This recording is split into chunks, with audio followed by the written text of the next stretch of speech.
സർവശക്തനായ ദൈവത്തിൻ്റെ അതിപരിശുദ്ധ നാമം അതിയായി മഹത്വപ്പെടുമാറാകട്ടെ.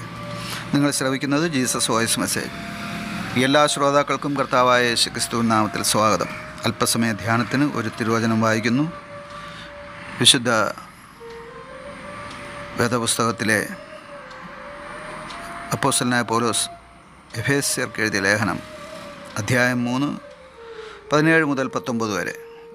ക്രിസ്തു വിശ്വാസത്താൽ നിങ്ങളുടെ ഹൃദയങ്ങളിൽ വസിക്കേണ്ടതിനും മരം നൽകണമെന്നും നിങ്ങൾ സ്നേഹത്തിൽ വേരൂന്നി അടിസ്ഥാനപ്പെട്ടവരായി വീതിയും നീളവും ഉയരവും ആഴവും എന്തെന്ന് സകല വിശുദ്ധന്മാരോടുകൂടെ ഗ്രഹിപ്പാനും പരിജ്ഞാനത്തെ കവിയുന്ന ക്രിസ്തുവിന് സ്നേഹത്തെ അറിയുവാനും പ്രാപ്തരാകുകയും ദൈവത്തിൻ്റെ എല്ലാ നിറവിനോടും നിറഞ്ഞു വരികയും വേണമെന്നും പ്രാർത്ഥിക്കുന്നു. കർത്താവിൽ പ്രിയരെ, നാം വായിച്ചു കേട്ട അപ്പോസ്തലനായ പൗലോസ് എഫേസ്യർക്ക് എഴുതിയ ലേഖനം 3-ാം അധ്യായം 17 മുതൽ 19 വരെ ആത്മീയ നിറവ് എന്ന വിഷയമാണ് ഇവിടെ നാം കാണുന്നത്. പൗലോസ് താൻ സ്ഥാപിച്ച സഭയിലെ ജനങ്ങളോട് ആത്മീയമായി വളരുവാൻ എന്തു ചെയ്യണമെന്ന് പഠിപ്പിക്കുകയാണ്. ഒരു ആത്മീയ നിറവിന്, ഒരു ആത്മീയ വളർച്ചയ്ക്ക് നാം എന്താണ് ചെയ്യേണ്ടതെന്ന് ഈ വചനങ്ങൾ അടിവരയിട്ട് പറയുന്നുണ്ട്. ക്രിസ്തീയ ജീവിതം വളർച്ചയുടേതാണ്. വളരാത്ത ക്രിസ്തീയ ജീവിതം തളർത്തപ്പെട്ട അഥവാ പിന്മാറ്റ അവസ്ഥയിലാണ്. അപ്രകാരമുള്ള ക്രിസ്തീയ ജീവിതം ഫലശൂന്യമാണ്, ഫലരഹിതമാണ്. ഫലരഹിതമായ ഒരു വൃക്ഷത്തെ നാം വെട്ടിക്കളയുകയത്രേ ചെയ്യുന്നത്. എന്നാൽ നാം ഈ ഭൂമിയിൽ നിലനിൽക്കുന്നുവെങ്കിൽ അതിനർത്ഥം ദൈവം തൻ്റെ കരുണ നമ്മിൽ അനുദിനം വർദ്ധിപ്പിക്കുകയാണ്. വീണ്ടും വീണ്ടും ഫലം കായ്ക്കുവാൻ നമുക്ക് അവസരം നൽകുകയാണ്.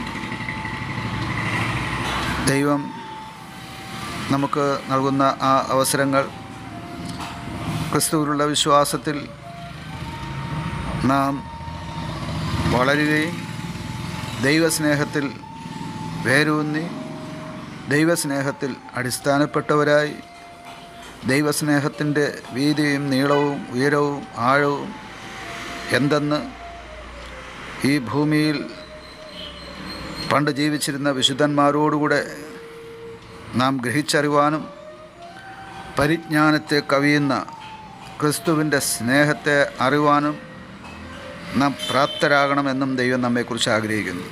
മാത്രമല്ല, ഈ നന്മകളെല്ലാം പ്രാപിച്ചുകൊണ്ട് ദൈവത്തിൻ്റെ എല്ലാ നിറവിനോളം നിറഞ്ഞു വരികയും വേണമെന്നാണ് പൗലോസ് അപ്പോസ്തലൻ്റെ പ്രാർത്ഥന.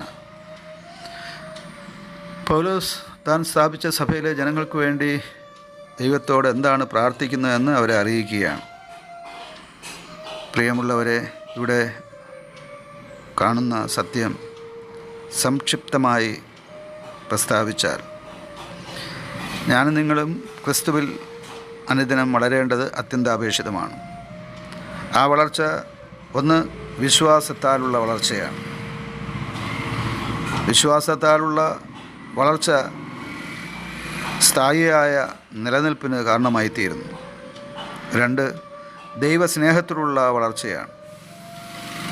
ദൈവസ്നേഹമാണ് ക്രിസ്തുവിൻ്റെ മാർഗത്തിൽ നമ്മെ നിലനിർത്തുന്ന അടിസ്ഥാന ഘടകം.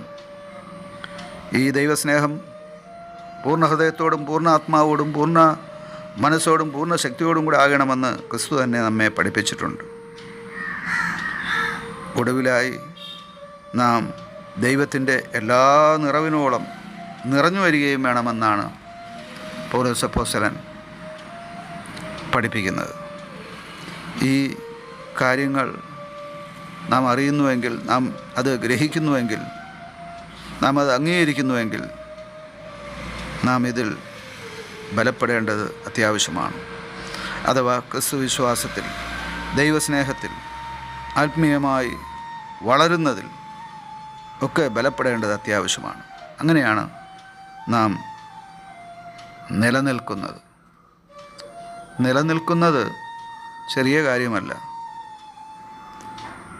നിലനിൽക്കുന്നതിന് പോരാട്ടം അത്യന്താപേക്ഷിതമാണ്. വിശ്വാസത്തിൻ്റെ പോരാട്ടം, പ്രത്യാശയുടെ പോരാട്ടം, പ്രാർത്ഥനയുടെ പോരാട്ടം, വചനപ്രകാരം ജീവിക്കുന്നതിനും ഒരു പോരാട്ടം ആവശ്യമാണ്.